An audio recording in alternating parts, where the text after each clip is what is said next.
Welcome to The Truth in This Art. I am your host, Rob Lee. And thank you for tuning in for more authentic stories from creatives from Baltimore and beyond. Today, I am excited to welcome my next guest, a seasoned media executive with over 3 decades of experience, known for his groundbreaking initiatives, including the renowned HBCU Week. He's a senior vice president and the chief content officer at Maryland Public Television. Please give a warm welcome to Travis Mitchell. Welcome to the podcast. Hey, thanks for having me. Thanks for having me, Rob. Thank you for coming. Always good to connect with a, fellow HBCU guy, with that sort of energy. So, for starters, I like to kick things off by diving into the journey. And if you will, could you share sort of that key moment or experience that, led you on your path? There's always that one thing that sticks out in the sort of Marvel parlance and the recent Spider-Man movie, folks will say it's a canon event. I had that one when it comes to doing this. There's a former president that said something really ill about Baltimore, and I was activated. That's that sort of pinpoint moment. For you and your career, what has been that sort of introductory, that aha moment, that starting moment for you and your journey? Well, thanks for the question. And without a doubt, it's my role as a student spokesperson for the largest student protest in Morgan State's history when I was a sophomore. See, I came from Raleigh, North Carolina with a dream of playing basketball. I had a double scholarship. I was an honor student. I was a basketball player, and things on the court didn't go as I anticipated. And so I was able to take a redshirt year, my sophomore year, right when the season started. And then it gave me some time to explore what it truly meant to be a student, not just a student athlete. And so I got involved with the campus newspaper, The Spokesman. And the SGA student leaders came by, and leaders from the Panhellenic Council, and said that, we're gonna protest tomorrow some of the conditions on campus, and we're going to meet with the administration, and you all might want to come cover it. And so the next day, while sitting in the administration office in Truth Hall, at the end, it was, well, we need you to move from being covering this.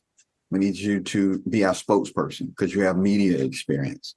And so I really didn't have media experience. I only had a week or so on The Spokesman and a semester news writing class.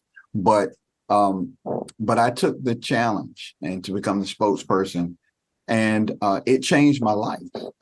It is something that you look back on and you don't know how profound of an impact it's going to have, but it truly was transformative. First and foremost, I was able to equip myself quite well in forming partnerships with the local media. Many relationships I have to this day were from that point, which is roughly 33 years ago to be exact, when that happened. And so I was able to gain in my confidence in putting together media strategies. We won the public relations battle with a very popular governor who happened to be a Democrat of the state of Maryland, William Donald Schaefer. But we won in the court of public opinion.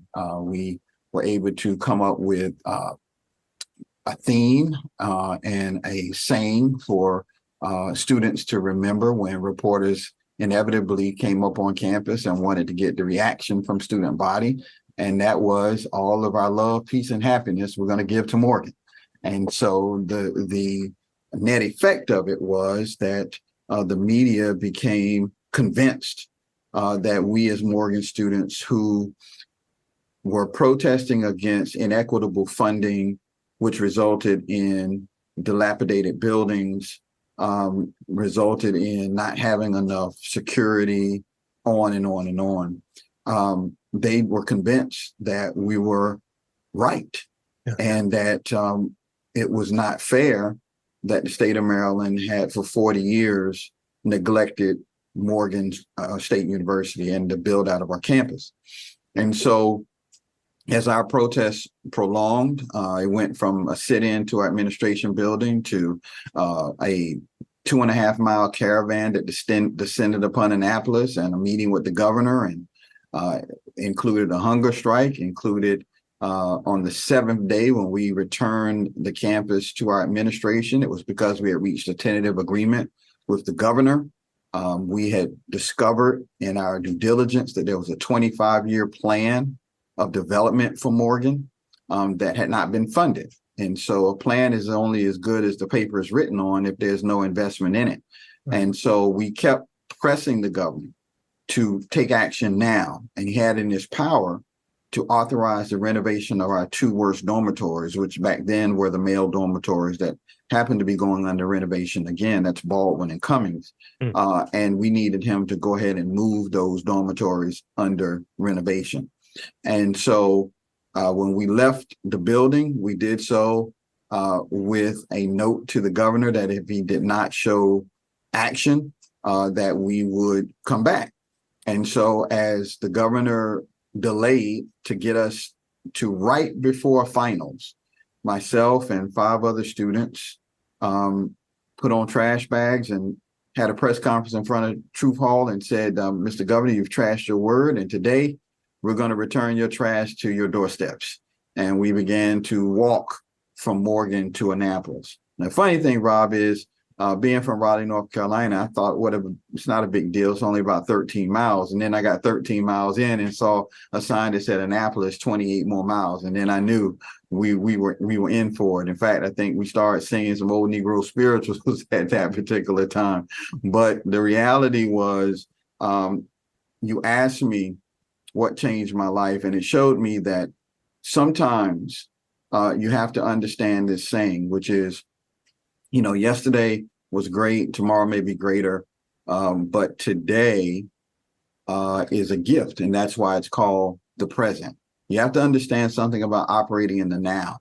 And so as a result of our labor, I'm pleased to share that Morgan we were a catalyst. Let's be clear, we were simply a catalyst to light fire behind something that already existed, a movement that was ready to burst.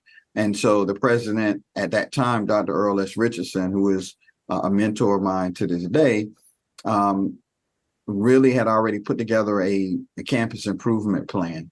And so we were the fuel to light the fire behind the state.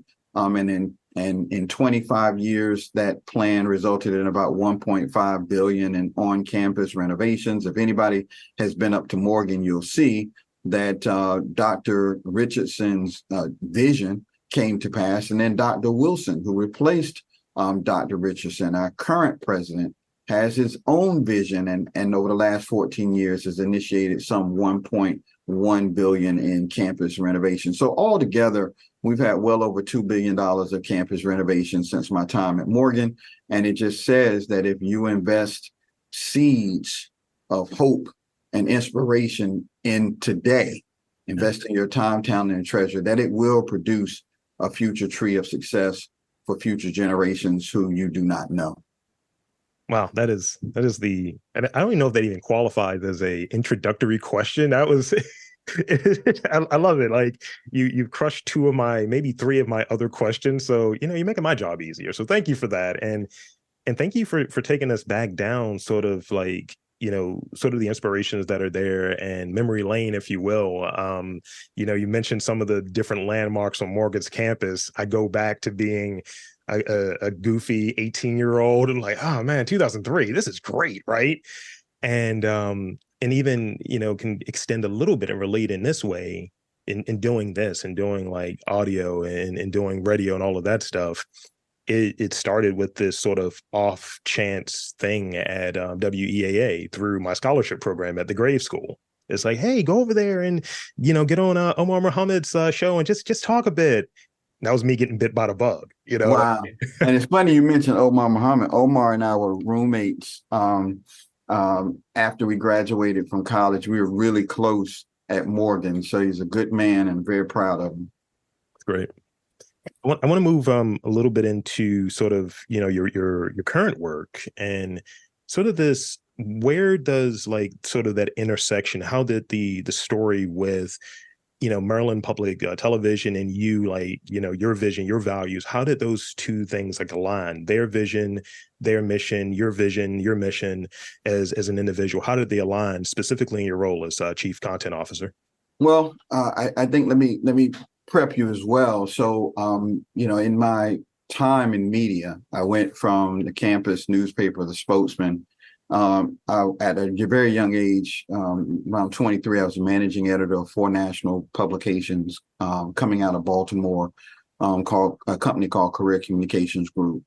And they were national trade publications that I was the managing editor of. And I morphed that into a time where I launched my own media firm for about 7 years, called Between the Lines Communications. And it's in that capacity that I snagged a daily television show that I produced out of Washington, D.C. that was national. Then I was recruited to join an effort by former heavyweight champion Evander Holyfield, and at the time Cecil Fielder of the Yankees, and Marlon Jackson of the Jackson family, and at that time world famous and notable attorney, African-American attorney Willie E. Gary, to start a channel that was a competitor to BET. It was called the NBC Network, and then later it became the Black Family Channel. And I was the chief operating officer and executive vice president, and grew that channel to we also were a precursor to what you see happening now. We had exclusive contracts with every HBCU conference. So we did over 300 live football and basketball games. We covered baseball, track and field. And so you name it. I've been working on developing content to support HBCUs for a very long time. Wonderful. And upon successfully scaling that network and it being sold, went back to North Carolina and ran a nonprofit for a number of years. And then the governor of North Carolina, there was an opening on the board for UNC TV, now public PBS North Carolina. And the governor had his team reach out to me and ask if I was interested with my media background. And so my public media career began in earnest when I was placed on the board of UNC TV somewhere around 2012. So I was on the board of trustees for this statewide public media channel that actually helped teach me to read. You see, when I was growing up, my mother had recently divorced, and we were in Raleigh, North Carolina, living with my grandmother. And my mother went back to school to get not one, but 2 master's degrees so that she could create a better life. So being from the South, the one thing is we don't call soap operas, we call them stories. And so when my signal to go to my room was when I heard the theme music for The Young and the Restless come on. That was my theme music. That was my signal to go to my room. And we only had 4 channels, Rob. We only had ABC, CBS, and NBC. And you had this little channel called PBS. And so when I turned to PBS in my room, that's where my world opened up. I was able to explore the universe through Nova. I was able to identify with and learn from Easy Reader. I knew Morgan Freeman as Easy Reader, not Driving Miss Daisy. I was able to venture down Sesame Street on my way to Electric Company. So PBS is where I learned how to read. And so to become later I was asked if I would step off the board by our new general manager and CEO, and if I would take the helm as a chief content officer. And I had been running a nonprofit at that time, and I said, this might be a good time for me to get back into media. And so it was destiny to have me be the chief content officer of the very PBS station that taught me how to read. And so my longing to return to the Maryland area came from the fact that my daughter decided to follow in my footsteps as a freshman at Morgan. And I had always wanted to come back what I consider my second home. Yeah. And Maryland Public Television was looking for senior vice president and chief content officer. And so I applied and came here, left UNC TV on February 25th, 2020. Got here on February 26, 2020.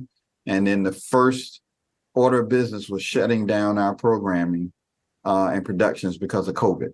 Mm. And so I was here, but really it took about a year and a half for me to really begin to circulate again in this Baltimore era.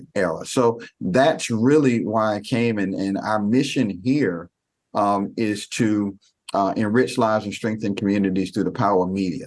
And because of my background and many of the things I did at UNC TV, it was all community focused programming, because I believe that the value of public media lies in our ability to tell authentic stories about the communities that we serve.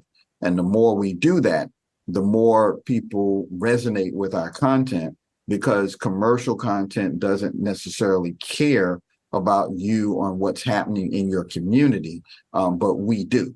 And so it's ingrained in our DNA. And that's why I believe this was a good fit for me at the right place at the right time.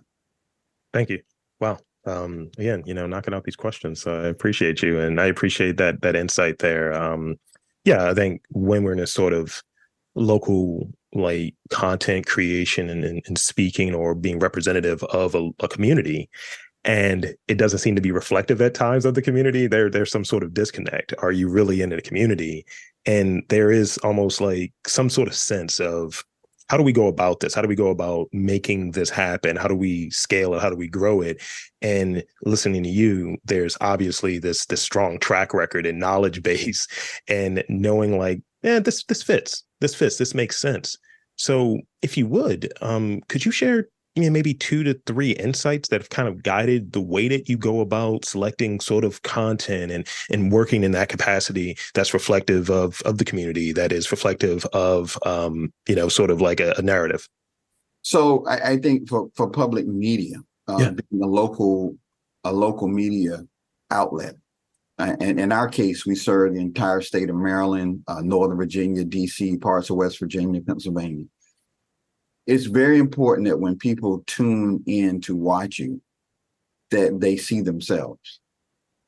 And so this also led to me developing a diverse slate of programming post George Floyd. And I'll talk about that more in a moment. But I think you have to be relevant by showcasing the people that are in your backyard, so to speak.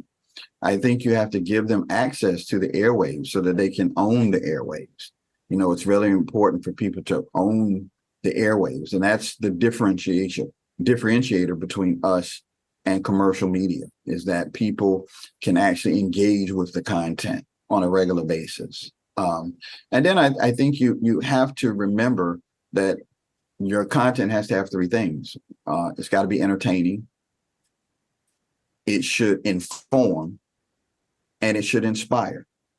So the best content, I think, does the 3 things. It's entertaining, it's informative, it teaches somebody, and then it inspires them.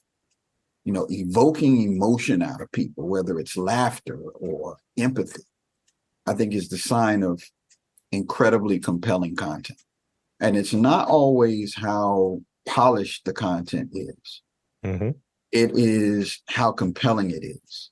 So I try to look for content that moves people, and we try to develop content that fits within our mission, which is to enrich lives and strengthen communities through the power of media. That power is the ability for media to resonate deeply with people and move them, in some instances, to action, move them to understanding, moving them to do something positive with the people that are around them.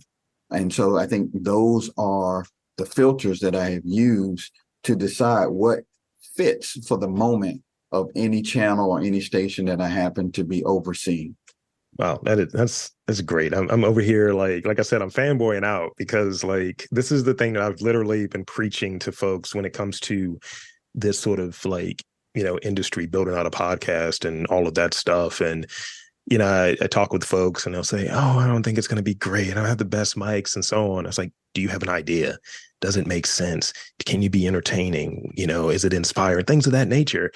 And I was like, look at it as a draft. You're going to eventually find it. You'll eventually get the budget to get that fancy new mic that you really Right. don't. But, but you'll be able to get some of those upgrades. But really, it's the why. It's like, why are you doing it? Having that sort of like North Star, if you will. Yeah, I mean, if you're not using your cell phone to record yourself, then why spend money on a mic? You start with where you are.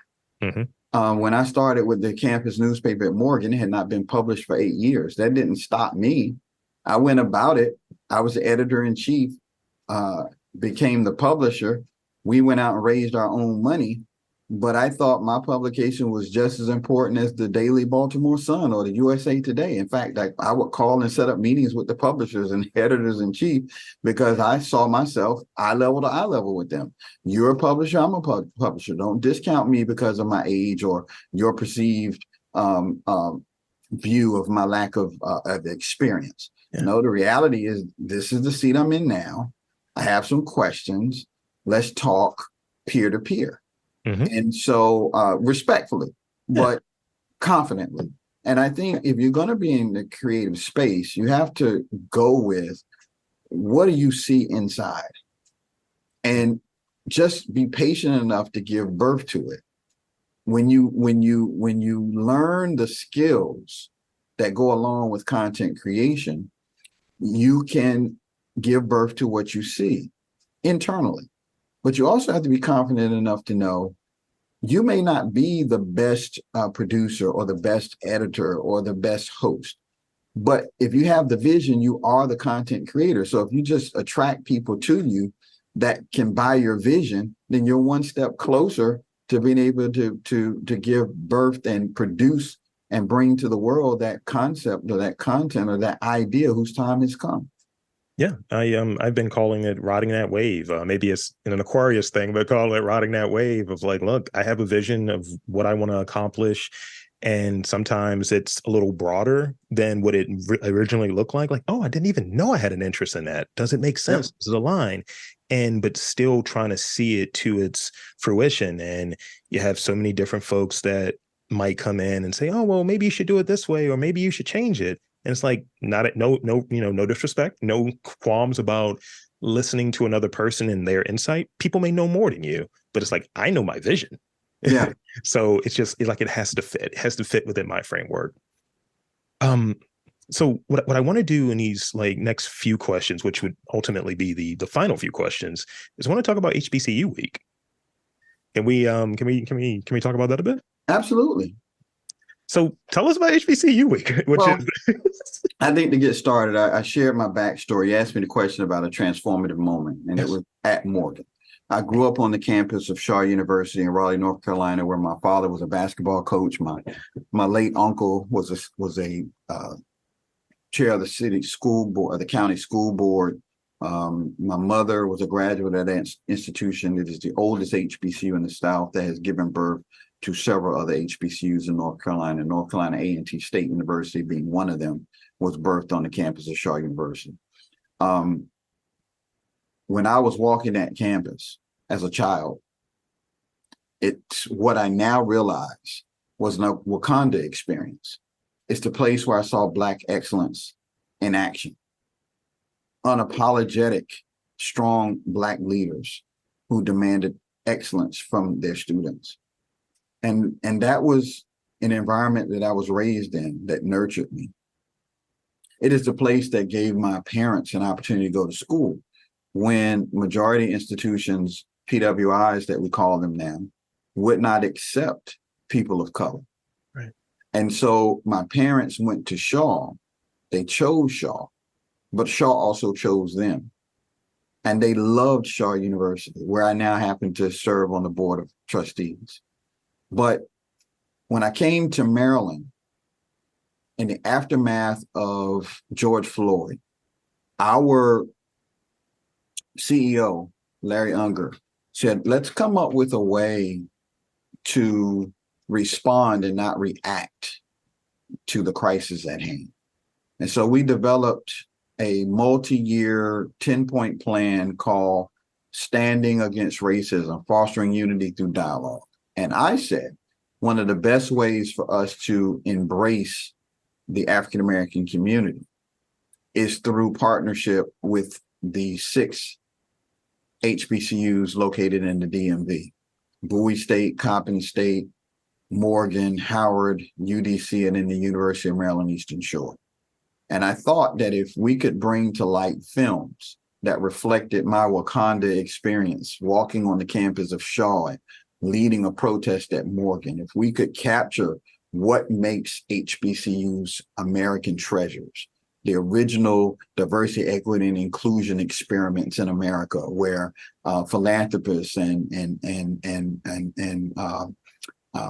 white people who saw the need to remedy and address the ills of slavery, along with free Blacks and along with newly freed slaves, would come together and open up the doors to educate a population that was largely illiterate and ignorant because of the rules of slavery and the oppression of the slave masters. Yet, in a few short years, gave rise to a professional class of newly educated freemen.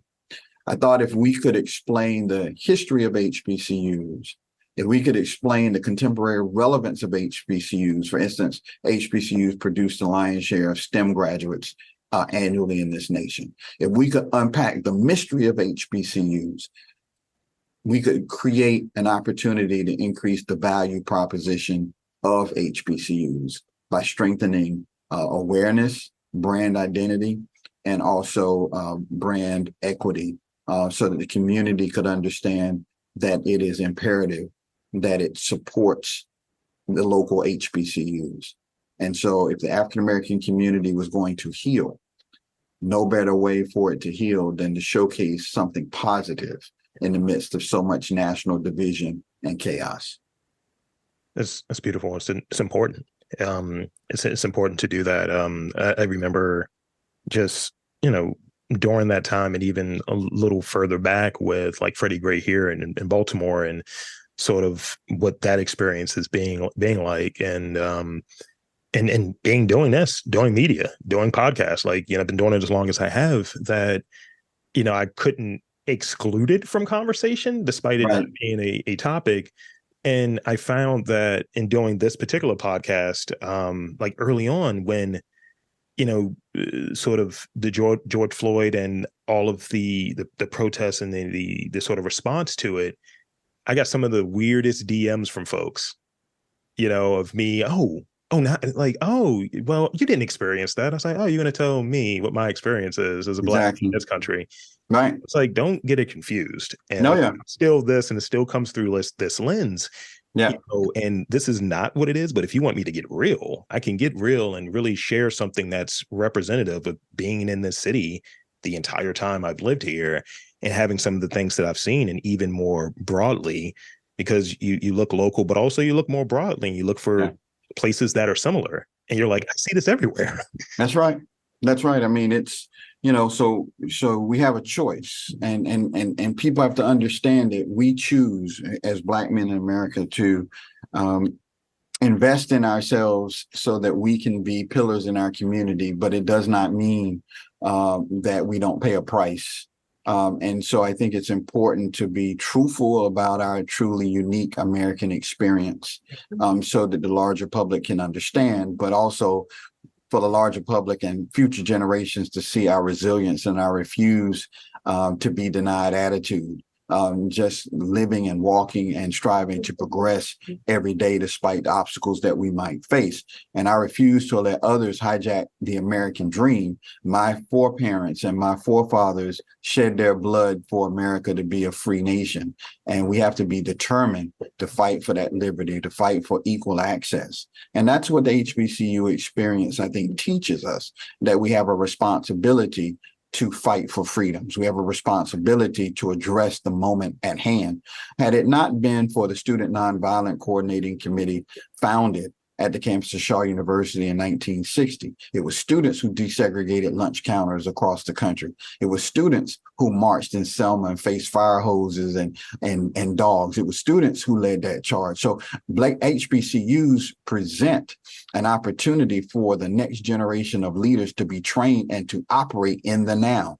So had it not been for SNCC, there would have been no Civil Rights Act, no Voting Rights Act, therefore no Obama. So there are things that happen on the campuses of HBCUs that prepare students to really truly impact their generations and impact their world. So when you tune in to HBCU Week this week, September 4th, starting on Monday, September 4th, all the way through Sunday, September 10th, you'll see a lineup that celebrates the history, the culture, the legacy of HBCUs, 27 hours, most of which are in prime time. It's unprecedented. It's never been done locally. It's never been done nationally. 27 hours of content with repeats on Sunday, encore presentations. And Monday night, if I could put in a plug for our alma mater, if you're a Morganite, you really want to tune in, because Welcome to HBCU Week gives you a preview at 7 on Monday the 4th. This is Labor Day Monday at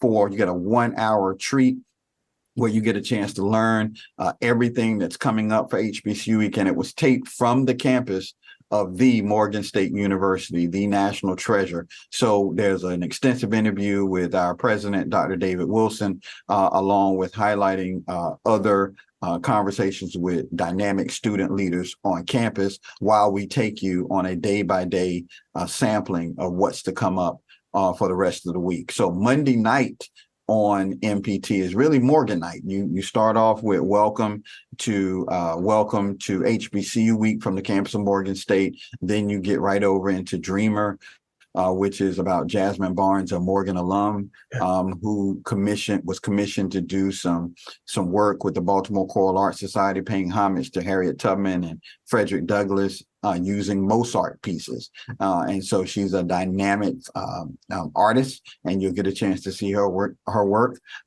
followed by Sounds of the Game, featuring an interview with Dr. Melvin Miles, his 49-year career of being at the helm of the magnificent marching machine. And then we end up with Morgan Choir, A Joyful Celebration, which pays homage to Dr. Nathan Carter, legendary choir director at Morgan, and an update with his students and proteges. So Monday night is by far packed with nothing but stories about the national treasure and our rich graduates and people.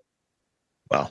I mean, so Labor Day, we have, the real plate, since that's like the last time for barbecue, really. And then we have like the media plate with all of this like diverse and great programming you've been describing.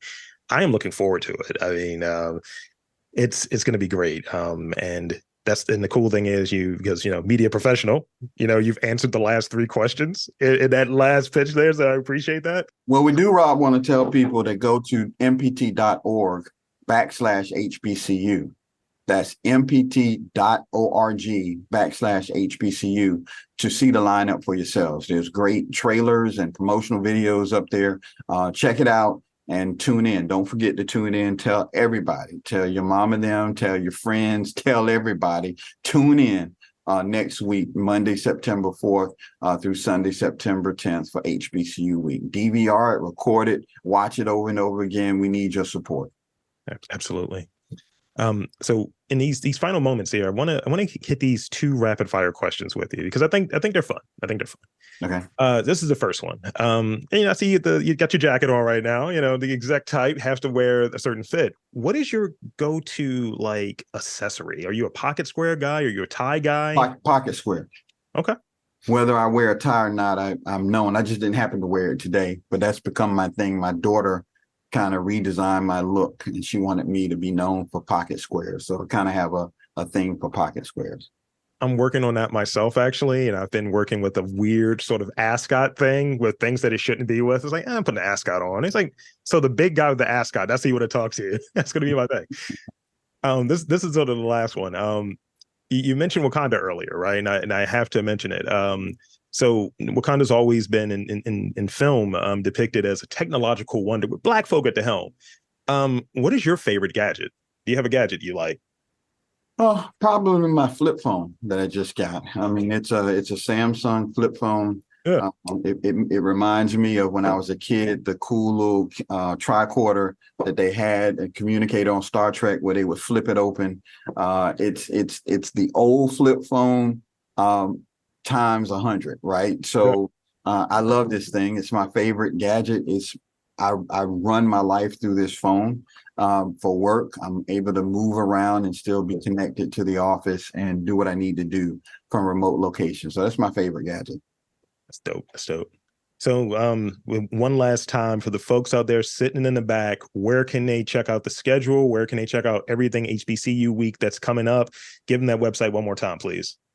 MPT, M is in Mary, P is in Pat, T is in Travis, mpt.org/HBCU. You can find out about our programming, and you can also find about ways that you can watch us. It's also live streamed. So if you're in this area and you go to our website and you can't get home, but you want to check it out, you can live stream it through your phone, or you can live stream it through our website so that you can stay on top of each day's programming. There you have it, folks. I want to again thank Travis Mitchell for coming on, the great Travis Mitchell for coming on to the podcast. And I'm Rob Lee, saying that there's art, culture, and a big emphasis on community in and around your neck of the woods. You've just got to look for it.